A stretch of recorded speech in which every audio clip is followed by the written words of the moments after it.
석 달 안에 검찰청을 폐지하자 국민의힘을 향해선 정당을 해산해야 된다라는 목소리가 한날에 나온 건데, 자, 이 검찰청을 폐지하겠다라는 이야기부터 들어보시죠. 국민의 명령을 받들어서 검찰청을 폐지하겠습니다. 검찰의 수사권과 기소권을 분리하기 위해 행정안전부 산하에 중대범죄 수사청을 신설하여 수사력을 더욱 강화하겠습니다.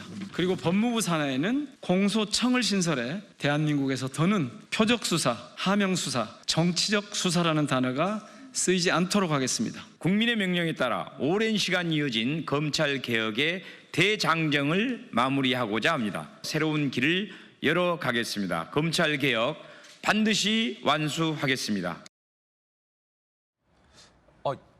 조남이 김문수였네요. 처음 봤습니다. 검찰청을 폐지하겠다. 어떻게 검찰을 해체하겠다라는 건지 법안 내용도 좀 저희가 한번 일목요연하게 정리를 해봤습니다. 함께 보시죠. 자, 일단은 검찰을 폐지하고 검찰이 갖고 있던 수사권을 이 행안부 산하의 중수청에 주자라는 겁니다. 그리고 총리실 산하에 수사위원회도 만들어서 이걸 다 관리 감독하겠다라는 방안입니다. 그리고 기소권은 이 공소청을 법무부 산하에 만들어서 기소만 할 수 있게 하겠다는 겁니다. 자, 총리실 산하에는 국가수사위원회를 신설해요. 그러면 행안부 장관의 감독을 받는 중수청, 그리고 총리의 감독을 받는 국가수사위원회가 각각 수사를 하게 되는 거죠. 공수처와 수사본부 중수청을 총리실 산하에 둬서 정부의 이 수사에 대한 통제와 입김이 매우 강화됩니다. 그간 아시다시피 검찰청은 독립기구였지만 이렇게 되면 수사를 하는 수사기관은 독립성이 약화된다는 지적도 나오고 있습니다. 야당에서는 강하게 반발하고 있습니다. 이렇게 되면 현직 대통령, 현직 여당 인사에 대해서는 사실상 수사를 할 수 없게 된다라고 말이죠. 들어보시죠. 무모한 결정의 절망감, 수사기관 와해는 법치 붕괴의 서막이다. 한동훈 전 대표, 할 일 하는 검찰 두려워해야 할 건 범죄자뿐이다. 이재명 정부판 문화혁명의 시작이다. 라고 비판하고 있습니다. 들어보시죠. 개혁이 아니라 입법권을 앞세운 무도한 사법 쿠데타이며 이재명 방탄을 위한 법치 파괴 행위에 다름이 없습니다. 민주당은 검수완박 시즌1으로 형사사법체계에 큰 혼란을 초래해놓고 이제는 아예 검찰 폐지라는 극단의 길로 달리고 있습니다. 법치를 파괴하고 권력의 비리를 덮기 위한 정치 공작 입법에 불과합니다. 이뿐만이 아닙니다. 검찰 해체에 이어 국힘, 국민의힘도 해산시키겠다는 목소리가 같은 날 나왔습니다. 들어보시죠. 과거 통합진보당이 해산된 과정과 비교해보면 이번 국민의힘은 100배, 1000배 더 위중하고 위험한 국가에 심대한 타격을 준 것이라고 보거든요. 국민의힘이 여기에 대해서 아무 책임도 지지 않는 것에 대해서는 반드시 헌법 정신에 따라서 법적 책임을 묻는 것이 타당하다라고 보는 겁니다. 국민의힘 해산 사유는 이미 차고 넘친다라는 얘기까지 나왔습니다. 들어보시죠. 자, 국민의 요구도 명확하다라는 주장도 나왔는데 이거 어떤 주장일까요? 들어보시겠습니다.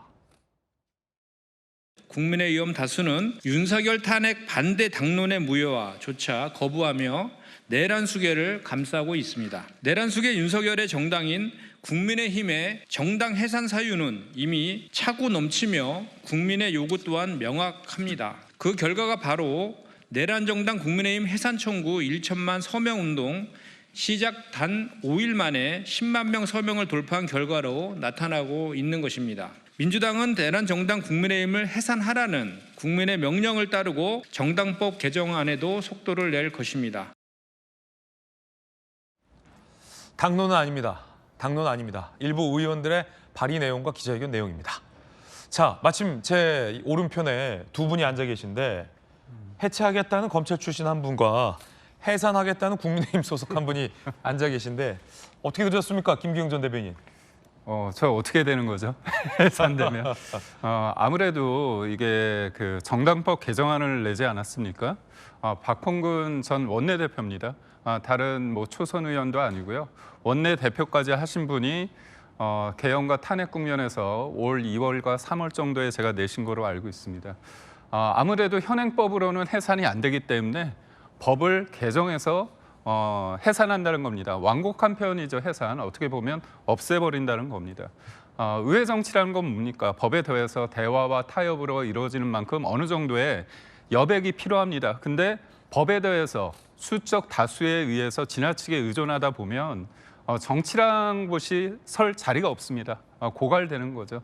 그런 것들을 야당이, 지금의 여당이 윤석열 정부 시절에 그러니까 자제하지 못하고 절제하지 못하고 끊임없는 탄핵을 통해서 해왔습니다. 물론 대통령의 예상치 않은 어떤 계엄에 대해서 정치적 책임을 물어서 파면이 됐습니다. 그리고 형사 재판을 통해서 지금 유무죄를 다투고 있습니다. 그거는 사법의 영역인 거죠. 근데 사법의 영역이 갈 어떤 그런 부분은 제쳐두고 도리어 정치의 공간에서 할 부분을 상대를 악마하고 없어질 대상으로 규정을 한 다음에 좌표를 찍고 아예 법을 만들어서 상대를 없애려고 한다는 이게 이재명 대통령께서 취임 때 뭐라고 얘기했습니까? 모두의 대통령이라고 얘기했는데 과연 이게 모두의 대통령인 이재명 대통령의 어떤 취지에 맞는 건지에 대해서 다시 한번 반문하고 싶습니다. 박홍근 의원과 김현정 의원 등의 일단 주장인데 당론은 아니지만 박홍근 의원은 원내대표까지 지냈던 인사라 국민의힘을 해산시키겠다라는 이 주장에 대해서는 강하게 지금 비판 의견을 주셨어요. 반면 이제 검찰 출신의 김광삼 변호사님, 검찰을 또 해체하겠다라는 법안도 많이 발의가 됐어요. 일단 민주당이 이제 행정권, 입법권을 이제 완전 장악했잖아요. 그것도 아주 뭐 국회의원 수도 상당히 압도적이에요.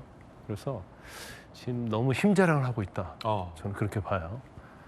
원래 이제 힘자랑, 돈자랑 하지 말라고 그랬는데 이제 정권 초기부터 이제 힘자랑을 하고 있다. 저는 그렇게 보는데 일단요, 이제 검찰청 폐지 자체는 이건 사법 시스템에 관한 거거든요. 그래서 이걸 폐지하려고 하면 사실 이제 헌법이랄지 이제 법률이랄지 이게 전부 다 연관성이 있어요. 네. 그냥 폐지해서 끝나는 게 아니거든요. 왜냐하면 해방 이후에 검찰청이 계속 존속을 해왔잖아요. 자, 검찰청의 권력의 신여고 정치의 중립성에 있어서는 정치적 사건에 있어서 문제가 있었던 건 맞죠. 그렇지만 그런 검찰을 진보 정권이든 보수 정권이든 전권만 잡으면 이 검찰을 이용해서 뭐 적폐청산이랄지 정치보복 이런 것들을 쭉 해왔단 말이에요. 그런데 지금 상황 자체는 민주당이 정권까지 이제 잡다 보니까 할 수 없는 일은 아무것도 없어요. 모든 것은 법률 만들어서 해결하면 되는 거거든요. 근데 법률 만능주의다 이렇게 볼 수 네. 있는데 지금 뭐 정당까지 해산하자는 그러잖아요. 국민의 정당을 해산해버리면 대한민국은 일당 국가가 되는 거거든요. 민주당의 아류라고 할 수 있는 뭐 개혁신당이랄지 몇 개 있죠. 그런데 실질적으로는 대한민국은 일당 국가가 되는 거예요. 그건 민주국가에 있을 수 없는 일이죠. 근데 뭐 정당 해산을 정말로 시도를 할지 모르겠어요. 그런데 민주당의 특징이 뭐냐면 항상 일부 강성 의원들이 저런 무도한 법을 딱 발의를 합니다. 그럼 민주당 지도부는 항상 이건 당론이 아니다. 지도부와 검토한 적이 없다. 그런데 이게 시간이 지나면 결과적으로 당론이 채택으로 되고 지도부가 여기에 이제 가세하는 그게 이제 민주당이 전형적으로 이제까지 정치의 어떤 프로세스에서 써온 수법이다 이렇게 보거든요. 그래서 저게 그냥 일부 의원에서 나온 것이 아니다고 봐요. 자, 검찰청을 폐지하겠다고 하는데 지금 검찰청을 폐지하겠다는 이유는 검찰이 개혁해야겠다는 거 아니에요. 그러면 제1차로 검경 수사권 조정이 됐어요. 근데 그럼에도 불구하고 검찰이 하는 행태랄지 그런 것들이 어떻게 보면 너무 정권의 충성을 마음에 안 들었어요. 네. 그러면 그런 부분을 어떻게 고칠 것인가에 대로 가는 게 아니고 아예 폐지해버렸다는 거예요. 폐지해가지고 지금 뭐 수사할 수 있는 기관은 국가수사위원회 산하에 두었다는데 이제까지는 검찰청은 법무 산하에 있었지만 상당히 독립기관이었단 말이에요. 그런데 행정부의 밑에 기관에 들어가는 거고 그러면 경찰도 수사하고 중수청도 수사를 해요. 그러면 경찰에 2개 있는 거거든요. 왜 이런 제도를 만드냐 이거죠. 그래서 이건 굉장히 중요한 문제임에도 불구하고 이제 민주당 입장에서는 마음에 들지 않으면 자기들과 어떤 적대적이면 고사시켜서 이제 씨를 말리겠다. 그런 식의 어떤 입법 정책이 지금 행해지고 있는 것이 아닌가. 근데 사실은 이걸 막을 방법이 없죠. 너무나 압도적인 국회 권력을 가지고 있기 때문에 그래서 모든 것을 입법을 하고 법률이 제정이 되고 개정이 되면 우리는 법률에 의해서 한 법치국가다 이런 명분을 줄 수 있는 그런 과정을 지금 만들어가고 있다. 근데 너무 힘자랑이 좀 과도하다 저는 그렇게 봅니다. 김관선 변호사님의 의견이었습니다. 자, 홍익표 대표님의 의견도 좀 궁금합니다. 예. 뭐 새삼스러운 내용은 아니에요. 검찰 개혁이 핵심은 검찰 개혁, 거기에 검경 수사권 조정이지. 저거를 검찰 해체로 가는 이제 목표가 그게 아니죠. 왜냐하면 검찰 해체는 결과적인 겁니다. 검찰의 기능이나 조직이 뭐 해체돼서 사라진다는 게 아니라 크게 보면 지금 검찰이 수사와 기소를 다 하고 있지 않습니까? 그래서 외국의 대부분의 국가들이 지금 채택하고 있는 방식대로 수사는 경찰, 그 다음에 기소는 검찰에서 하는 거다. 그래서 그 두 개를 나누는 건데 저게 그 옛날 문재인 정부 초기에 제가 행안위 간사하면서 경찰 조직 개편안이 있었어요. 그때 중앙수사청 얘기가 이미 검토가 됐습니다. 그러니까 한국형 FBI죠. 그래서 그 중앙수사청에서 모든 그 중요한 중대범죄들 같은 것을 수사를 전담하고 그다음에 경찰 조직은 아까 김 변호사님 말씀하신 것처럼 두 개로 있는 게 아니라 그건 좀 더 아직 그 분명치 않아요. 지금 안에서는 원래는 중앙수사청이 만들어지면 현재 경찰은 자치경찰로 되는 겁니다. 그러니까 자치경찰과 중앙수사청 두 개가 경찰 조직은 수사기관으로 재편되는 거고 검찰은 공소청과 공수처가 남게 되는 거죠. 그 공소청 같은 경우는 사실 이제 그 수사돼서 오면 공소청에서는 이거를 기소 업무만 담당을 하는 거죠. 지금 현재도 검찰 조직 내에서도 수사하는 검사하고 공소유지하는 검사가 분리돼 있어요. 그렇기 때문에 그걸 그대로 반영되어 있는 겁니다. 그다음에 공수처 같은 경우는 그 현행대로 주로 주요 공직자 대상 자체가 일반 국민이 아니에요. 국회의원, 대통령, 장관 등등을 비롯한 주요 공직자 매우 제한돼 있는 주요 공직자를 대상으로 한 공수처 역할이기 때문에 각각의 역할 기능이 분리되어 있고 이것을 좀 더 세분화하는 겁니다. 그리고 이제는 그렇게 그 경우에는 검사들, 그러니까 검찰 조직에 검사만 있는 게 아니라 훨씬 더 많은 검찰 수사관들이 있어요. 수사관들은 대거 아까 얘기한 중앙수사청으로 이전을 해야 되는 거죠. 왜냐하면 수사를 해야 되는 거기 때문에 저는 이 문제의 핵심은 이렇게 되면 검찰 조직 폐지 법안을 낼 수밖에 없어요. 왜냐하면 검찰청이 존재할 이유가 없기 때문에. 그렇기 때문에 검찰 조직, 검찰청 해체가 그 메인이 아니라 결국은 공소청과 기소청 분리가 되면 검찰청은 해체할 수밖에 없는 상황이 되는 거예요. 그러니까 검찰의 주요 기능이 분리돼서 유지된다는 거지 검찰의 모든 기능이 사라지는 게 아닙니다. 그다음에 정당 예산과 관련돼서는 현실적으로 봐야 될 것 같아요. 아까 여러 자꾸 의구심을 갖는데 현재까지는 분명한 것은 저도 확인해봤지만 개별 의원들의 입장이에요. 저게 박홍근 의원 등의 그냥 입장이다. 예, 개별 의원의 입장이고 당의 그 어떤 지도부에서 심도 있게 논의됐거나 실제로 저걸 검토한 바는 없습니다. 아직까지. 네. 다만 이 문제에는 두 가지 사항이 남아 있어요. 하나는 정치적 공세라는 정치적 어떤 공세 입장이 하나 있고 두 번째는 사법적 영역이 있겠죠. 지금 내란특검법 통과됐잖아요. 내란특검법에서 여러 가지 조사를 하게 되면 아마 당시 그 국민의힘 그 관계자 중에 일부도 조사 대상이 될 가능성이 있습니다. 대표적으로 당시 원내대표였던 추경호 원내대표 같은 경우도 조사될 가능성이 있을 수 있어요. 그 당시에 그러니까 만약에 그 국민의힘 당 지도부가 내란 그 과정에서 소위 그 12.3 비상계엄 이전부터 모의, 네. 방조 등에 대한 구체적인 협조 사실이 사실로 확인된다면 이것은 또 다른 문제가 될 수 있겠죠. 그러니까 그런 문제에서 이건 사법적 영역이 하나 있고, 자 둘째, 설사 그렇다 하더라도 지금 현재 107석에 가지고 있는 제1야당 그리고 지난번 대통령 선거에서 41%의 득표율을 거둔 후보가 있는 정당이에요. 그럼 이 정당이 그 위헌 정당으로 해산된다고 할 때 헌법재판소가 만약에 그 실제로 청구가 됐을 때 헌법재판소에서 어떤 판단을 할지는 또 다른 문제라고 생각을 합니다. 근데 지금 현재로서는 너무 많이 나간 얘기고 아까도 얘기했지만 이 문제가 본격화가 되려면 내란 특검에서 어떤 결과가 나오냐가 먼저 선행돼야 돼요. 그러나 저는 이 이전에 국민의힘이 스스로의 개혁과 혁신이 좀 필요하다. 가장 중요한 것은 윤석열 소위 내란 세력과 단절 그리고 비상계엄 탄핵과 관련된 입장을 빠른 시일에 재정리해서 예. 위헌 정당 그 어떤 논란의 여지가 없도록 스스로 개혁하는 것이 선행돼야 된다는 겁니다. 네.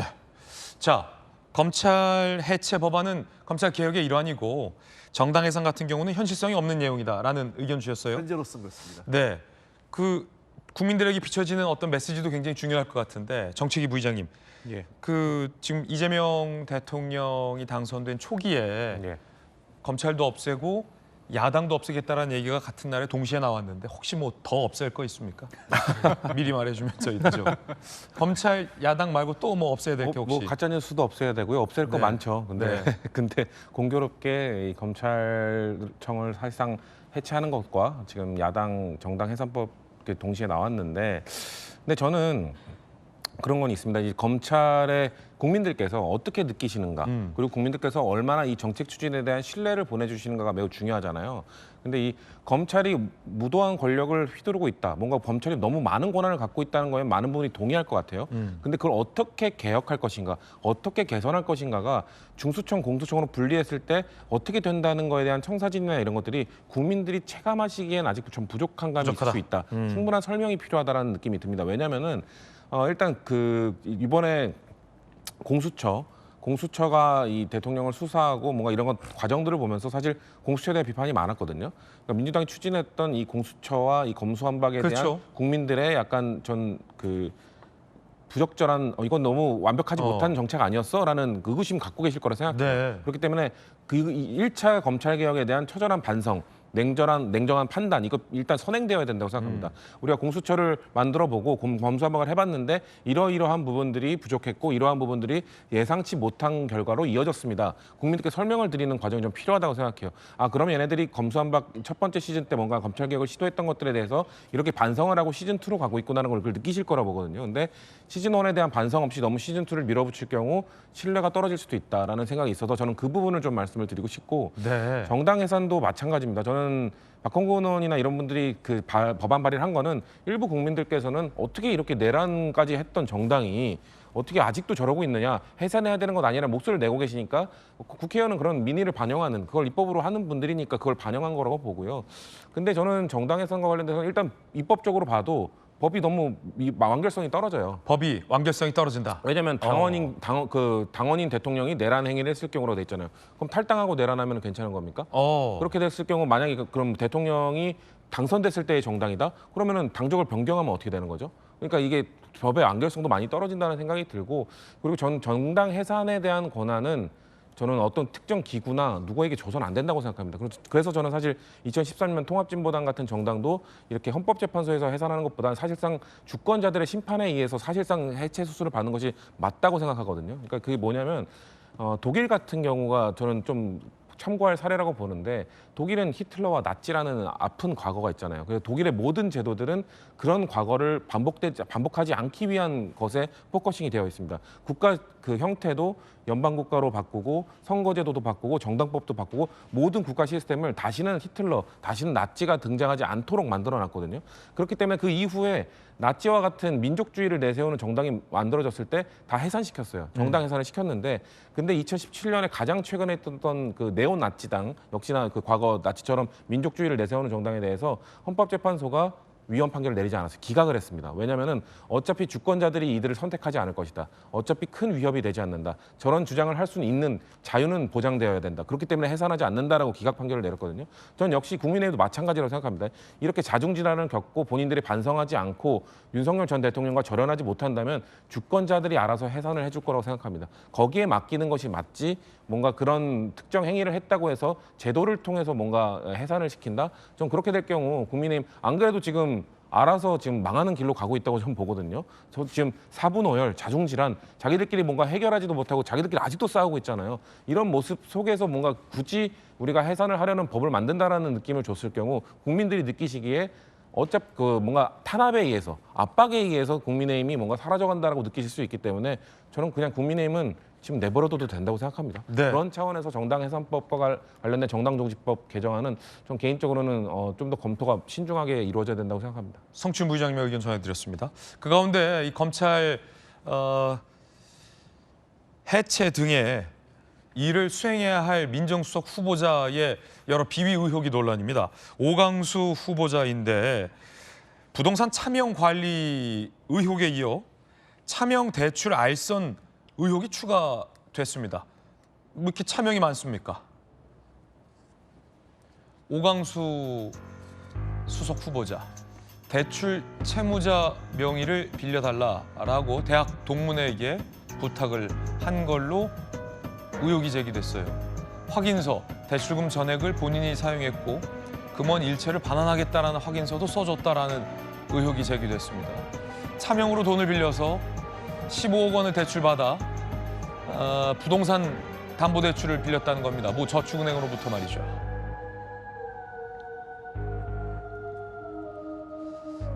자, 모 저축은행이 대학 동문회 이 부동산을 가압류하자 민사소송을 오광수 수석에게 제기를 했어요.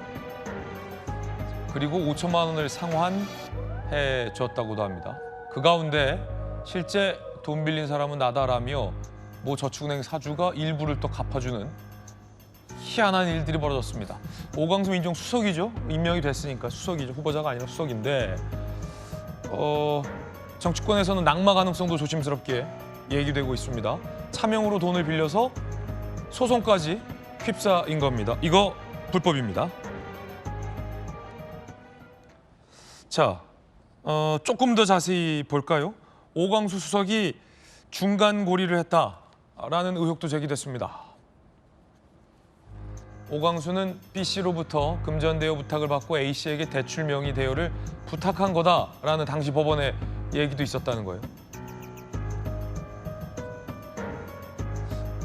돈 세탁 비슷한 느낌도 좀 나고 대출 세탁이라고 해야 될지 여하튼 상식적이진 않습니다. 거기에다가 부동산 차명 관리 논란도 제기돼 왔었죠. 오광수 수석의 부인 오광수 대학 동문과 경기도 화성 건물 토지 명의신탁 차명 관리 반환 소송을 통해 소유권 이전까지 했다. 그러니까 대학 동문에게 부동산을 맡겨두고 그렇죠? 나중에 돌려받았다는 겁니다. 검사장 재직 때 재산 신고를 누락시키기 위한 것 아니었냐라는 의혹이 제기됐습니다. 오광수 수석의 입장 있나요? 대출을 차명 알선 의혹에 대해서는 입장 없고 차명 부동산 관리에 대해서는 과거 잘못 사실 인정을 했습니다. 자, 그러자 인사검증에 실패다 사퇴하고 대통령실은 국민에게 사과해야 한다는 뼈아픈 지적이 나왔습니다. 들어보십시오.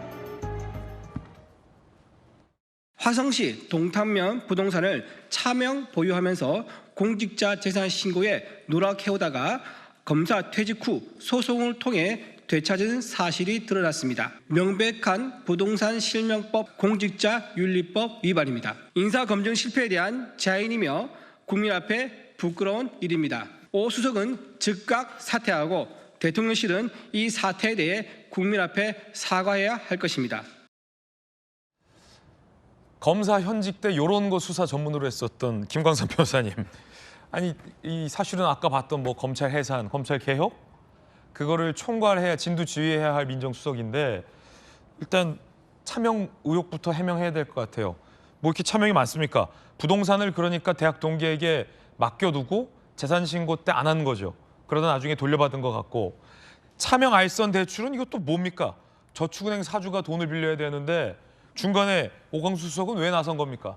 자기 동기 이름까지 빌려서 대출받게 한 건데 왜 이런 겁니까? 내용 자체가 좀 복잡해요. 그래서 아마 이제 시청자 여러분이 이해하기가 좀 어려울 수도 있는데 네. 제가 간단히 이제 사안을 수사통 김광선 변호사님이 좀 브리핑 좀 해주세요. 사안을 설명하면 이제 두 가지죠. 첫 번째는 이제 대출 알선, 두 번째는 부인 명의의 어떤 부동산을 제3자 명으로 돌린 거죠. 명의 신탁한 거. 이제 두 개 다 불법이죠. 근데 대출 알선은 이런 거예요.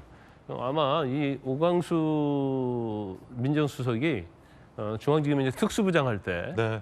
아마 그 저축은행의 사주하고 상당히 좀 친했던 모양입니다. 네. 그런데 이제 저축은행이 굉장히 부실형했어요. 그래서 BIS 비율을 맞춰야 하는데 BIS 비율을 맞추려면 사실 이제 대출하고 들어온 금액 이런 것들 이제 맞춰야 하는데 그게 한 돈이 좀 필요했던 모양이에요. 그러니까 오광수 그 당시에 부장한테 부탁을 했고 오광수 부장은 이제 공직자잖아요. 그러니까 이 대학 동문 A 씨에게 네가 좀 대출을 받는 형식을 취하라.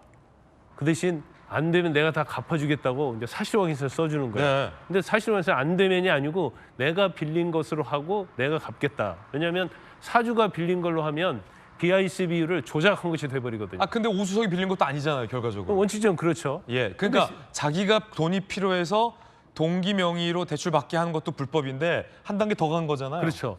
근데 또 여기서 어떤 편법이 등장하냐면 15억을 대출 받았으면 대출 받은 금액을 대학 동문한테 입금을 해야 하는데 입금도 안 해줘요? 어머 입금을 안 한 걸로 그냥 준 걸로 이렇게 장부상 정리가 된 걸로 보여요. 네. 그러니까 이제 BICB를 맞췄죠.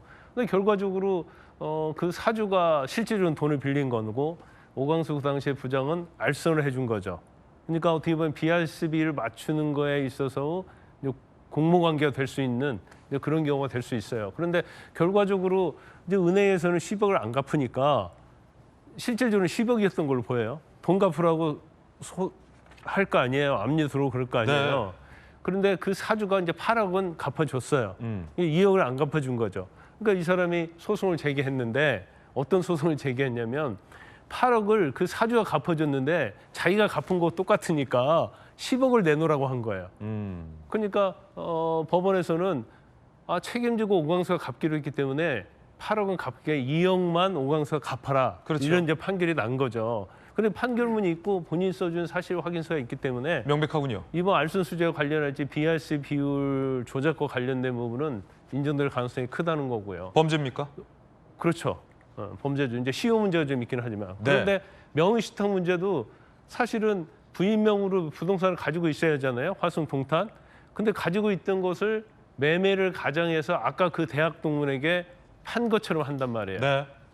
그래놓고 그러면 사실은 이 재산 자체는 이제 오수석의 재산이니까 공직자들한테 신고를 해야 하잖아요. 근데 재산을 빼돌린 다음에 신고를 안 한 거예요. 예. 그 공직자율법 재산 잘못한 거죠. 그래서 나중에 그 뭐 부동산 돌려달라니까 돌려주지 않으니까 또 이걸 소송을 제기한 거예요. 그러니까 이 두 가지 관련된 것은 두 개의 민사소송 판결문에 완전히 정확하게 나타나 있는 거예요. 이것도 범죄입니까? 그렇죠. 명의신탁은 법적으로 금지돼 있죠. 알겠습니다. 자, 김기웅 전 대변인님, 그럼 누가 누구를 개혁하냐? 이런 얘기가 당장 야당에서 좀 나올 것 같고요. 검찰 내부에서도 좀 나올 것 같은데 차명을 굉장히 능수능란하게 내세웠다라는 비판도 지금 정치권에서 나오고 있어요. 어떻게 보세요? 사실 이제 오광수 수석에 대해서 저희가 비판을 할 수 있는데 요즘 시중에 이런 말이 있습니다. 차명 수석이다. 차명 오광수 수석이다. 이게 어떤 의미냐면 비판을 할 수 있습니다. 문제 제기할 수 있는데 국민들이 느끼기에는 희화화된다는 거죠. 어떤 권위가 떨어지는 그 시점이 지금 일주일이 좀 지나지 않았는데도 불구하고 벌써 일어나고 있다는 겁니다. 최근에 대통령실에서 국민 추천으로 장차관, 뭐 고위공직자, 그다음에 공공기관장을 뭐 하겠다 그런 얘기를 하지 않았습니까? 그런데 그 말이 무색하게끔 본인들이 국민 추천은 아니지만 본인들이 어떤 사정 컨트롤 타워를 하고 여러 고위공직자를 검증하는 그 위치에 있는 민정수석에 나온 분이 일주일이 좀 지나지 않은 상태에서 차명수석이다 이렇게 희화되고 있습니다. 그렇다면 지금 그 부분에 대해서 느끼는 바가 뭔지 단순히 이게 도덕적 문제가 아니라 저는 민사수석이라는 사람을 검증하는 과정에서 우리가 다 앞서 알았듯이 그 A라는 분과 함께 반환 소송을 했습니다. 소송을 했다는 거는 법적 기록이 있다는 거예요. 그게 그냥 누가 단순히 의혹 제기한 게 아니라 반환 소송이라는 걸 통해 가지고 이 사람이 문제가 있다는 거를 이게 검증을 못했다는 건 말이 안 되고 인사 검증을 아예 안 한 거냐, 아니면 그냥 눈 감은 거냐?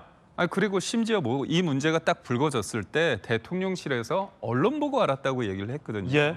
그런 측면에서 이거는 굉장히 심각한 도덕 불감증이자 대통령의 사법 연수원 동기이기 때문에 대충 했다. 이렇게 볼 수밖에 없고요. 또 일부 언론에 보면 그 A씨라는 분이 부정하게 취득한 재산을 은닉하기 위해서 나한테 줬다 그런 주장을 하고 있거든요. 그렇다면 우리가 이제까지 봤을 때는 다주택자고 뭔가 이거에 대해서 공직자윤리법에 어긋나는 그냥 신고만 안 했다 그 정도 차원이 아니라 부적절하게 뭔가 취득한 재산을 은닉하기 위해서 A씨한테 줬다 이렇게 한다면 이거는 더 심각한 범죄이지 않습니까? 그러니까 결국은 민정수석이라는 그 자리가 가지는 상징성 이런 부분에 대해서 그런 사람이 어떻게 다른 사람을 검증하고 사정기관의 컨트롤 타워를 할 수 있을까에 대한 어떤 질문을 던지는데 이게 결국은 이재명 대통령에 대한 문제 제기를 할 수밖에 없습니다. 왜냐? 이재명 대통령이 어떤 검찰 수사나 그런 걸 떠나서 대법원에서 유죄 판단이 나온 그 내용마저도 대법원장을 공격하면서 탄핵과 특검을 얘기하지 않습니까? 그리고 자기가 유죄 판단이 됐던 공직선거법 허위사실 유포죄 관련해서 행위란 부분을 없앰으로써 그 유죄의 어떤 판단 그거를 없애버리려고 하는 그런 흐름의 대통령이 됐죠. 그렇다면 그런 대통령이기 때문에 저희가 문제 제기를 하는데 그런 대통령이 임명한 민정수석이 얼마나 도덕적으로 법을 잘 따를 것인가에 대해서 저희는 근본적인 질문을 할 수밖에 없습니다. 김기흥 전 대변인 의견입니다. 단순한 재산 신고 누락이 아니네요. 재산을 차명으로 이전하고 돌려받는 과정에서의 어떤 소송, 차명 부동산 관리에 이어서 차명 대출 알선까지 일반인이라면 상식적으로 하기 힘든 이른바 불법 행위들을 민정수석이 저질렀다라는 정황이 짙게 제기된 겁니다. 대통령실 입장 볼까요? 자, 대통령실 관계자 언론 보도에 따르면 민정수석 일부 부적절한 처신, 본인이 안타까움을 잘 표현하고 있다고 판단. 이게 무슨 의미입니까? 언론에서는 사퇴해야 되는 거 아니냐라는 목소리도 높은데요. 대표님 어떻게 보십니까? 네, 일단은 아마 제가 알기에도 그 대통령실에서도 이 사실을 인지하지 못했던 것 같아요. 네. 임명 당시에. 왜 그러냐면 잘 아신 것처럼 그 비서실장하고 총리만 먼저 인선을 했잖아요. 그러니까 대통령실이 통상적으로 자기 작동을 할 때는 인사검증 시스템이라는 게 있는데 인사검증 시스템을 하면 뭐 인사수석실, 민정수석실이 같이 움직이면서 여러 가지 그 관련 자료를 국세청이라든지 이런 등등에서 받아서 인사검증을 하는데 지금 사실 이제 그 역할을 해야 될 중요한 인물 중에 한 분이 이제 민정수석이기 때문에 이 수석들을 임명하는 과정에서는 몇몇 사람들이 이제 현역 국회의원들을 많이 그 차용했던 것은 대통령 입장에서는 인사검증을 할 수 없는 상황에서 어느 정도는 검증된 사람을 썼다고 보는 거죠. 그리고 오광수 그 민정수석 같은 경우도 과거 검찰 조직에 있었기 때문에 우리 김 변호사님도 잘 아시지만 오랫동안 공무원 조직에 고위공직자로 있으면 되게 그 재산 신고 등등해서 최소한의 검증이 됐다 이렇게 보기 때문에 했는데 이 사안이 민사 사건이고 형사 사건이 아니었기 때문에 이렇게 알려지지 않았던 것 같아요. 그러니까 전혀 인지하지 못했던 거죠. 그러니까 지금 판결문에 드러난 바와 같이 첫 번째 보면 가장 실질적인 문제는 차명으로 부동산을 관리한 것은 사실상의 그 부동산 실명제법하고 고위공직자 공직자윤리법 재산 신고를 이제 본인 재산 신고를 해야 되는데 고의로 누락한 거기 때문에 이 두 가지 법의 위반 사항은 분명히 보입니다. 그리고 그다음에 그 셀프 대출 관련 그러니까 이게 참 묘해요. 예. 제가 보기에는 아마 친한 관계에 있다 보니까 아까 BIS 비율 맞춰주려고 도와준 것이란 측면에서는 이해는 하지만 그러나 이것이 어쨌든 자기 돈이 없으면 사실은 돈을 안 빌려주는 게 일반적인 건데 굳이 이것을 그 차명까지 활용해 가면서 대출을 해주고 알선을 했고 그 돈을 했고 나중에 또 이게 논란이 돈을 제대로 갚았으면 깔끔하게 해결될 문제인데 갚지도 않고 돈을 갚는 과정에서 예. 일부 부적절해서 더 논란이 돼버렸던 거죠. 이것도 소송까지 가게 되는. 그래서 이 문제는 아마 대통령실에서도 고민을 하고 있는 것 같아요. 그러니까 아까도 얘기했지만 좀 여론의 추이를 좀 보고 있는 것 같고 현재로서는 처음부터 이것을 알고 이거는 그냥 돌파하자 내지는 뭐 이거는 괜찮을 것 같다 국민 눈높이에 이건 안 된다 이런 판단이 없었던 사안이기 때문에 고민을 하고 있는 사안이다 이렇게 보입니다. 예, 대통령실 관계자 입장이 좀 애매하다라는 지적도 야권에서 나오고 있는데 본인이 안타까움을 잘 표현하고 있다. 그냥 안고 가겠다는 겁니까? 저는 오광수 수석이 본인이 결단해야 된다고 생각합니다. 자진 사퇴하라. 예, 그게 맞다고 생각하고요. 그러니까 왜냐면은 이 대통령실의 첫 인사잖아요. 그러니까 민정수석이 해야 되는 역할이 사실 이런 것들을 찾아내는 거기 때문에 이 민정수석을 임명하는 과정에서는 이게 좀 부실했을 수밖에 없습니다. 왜냐하면 재산 신고하고 사실 이런 논란이 사전에 없었다면은 뭐 기사화된다거나 논란이 없었던 얘기라면 아니면은 법조계 내에서 뭐 익히 알려진 얘기라든가 이런 것도 아니었단 말이죠. 그렇기 때문에 사실 알기 어렵고 사실 그 수석 정도의 고위공직자면은 아마 그 수십 개의 문항에 대해서 본인이 답변을 하도록 되어 있습니다. 예. 뭐 연관이 있는 아니면 뭐 범죄 사실 아니면 뭐 자녀의 학폭 이런 것들. 근데 이런 거에 대해서 사실 예 아니오라고 했을 때 본인이 답한 거를 이 인사 검증하는 쪽에서 믿을 수밖에 없어요. 사실 윤석열 정부 때 이 국수본장으로 임명됐던 그 사람의 아들 학폭 사건도 마찬가지입니다. 그거는 사실 기사화까지 됐는데도 윤석열 정부에서 검증해내지 못하기도 했었지만 그 당시 윤석열 정부에서 뭐라고 했냐면 그 국수본장으로 임명된 사람이 자기는 아들 학폭 관련된 게 없다라고 답변을 해버렸어요. 그렇기 때문에 그렇게 해버렸을 경우에 사실상 검증할 수 있는 체계가 없다. 그렇기 때문에 저는 오광수 민정수석이 검찰 출신이고 검찰 개혁에 대한 의지가 있고 그래서 그것도 이재명 대통령이 하고자 하는 검찰 개혁과 방향을 결을 같이 하고 이런 차원에서 저는 임명을 한 건 매우 적절한 인사였다고 봤습니다만 이재명 대통령실에서 사실상 사전에 인지하지 못했던 이 정도의 이 논란이 됐으면 본인이 결단해 주는 게 맞습니다. 본인이 대통령실에 얘기를 안 해줬다면 내가 이런 논란이 있는데 괜찮습니까로 얘기를 안 한 걸로 지금 알려져 있기 때문에 그렇다면 본인이 숨겼던 것이고 그렇다면 본인이 책임을 져야죠. 그래서 저는 대통령이 초반에 이렇게 국정 운영을 강하게 추진해야 되는 각종 개혁 과제를 추진해야 되는 힘을 실어줘야 되는 시기에 부담을 주는 것보다는 본인이 스스로 결단하는 게 좀 맞다고 생각합니다. 자진 사퇴하라. 성치훈 부의장님의 돌직구였습니다.